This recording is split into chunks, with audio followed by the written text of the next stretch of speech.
Perambalur police வந்து எங்களை alert பண்ணாங்க.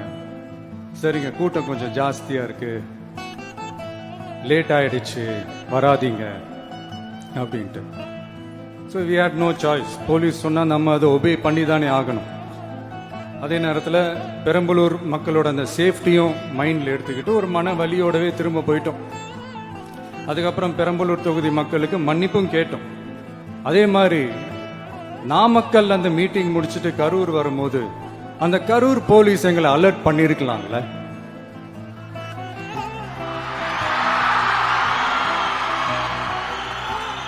இல்ல சார், இங்க எதிர்பார்த்ததை விட கொஞ்சம் கூட்டம் அதிகமா இருக்கு, கண்ட்ரோல் பண்ண முடியல, வராதீங்க.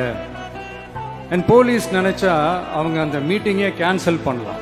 ஏதோ தப்பா இருக்கு, ஏதோ தப்பா தோணுது அப்படின்னு நினைச்சிட்டாலே they have all the rights to cancel the meeting. எங்ககிட்ட கேட்கணும்லாம் ஒன்றும் அவசியமே கிடையாது. ஆனா அதையெல்லாம் எதுவுமே செய்யாம அந்த ஹைவேல இருந்து அந்த ஸ்பாட்டுக்கு போலீஸே எங்களை உள்ள கூட்டிட்டு வந்து விட்டு அந்த நாடகம்லாம் இருக்கு பாருங்க.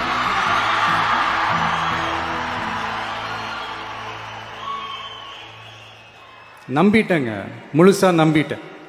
அன்னைக்கு இருந்த அந்த கரூர் போலீஸ் பேசும்போது தேங்க்ஸ்லாம் சொன்னேன் அவங்களுக்கு. எனக்கு தெரியாது இப்படி ஒரு நாடகம் நடக்கும். Download ShareChat.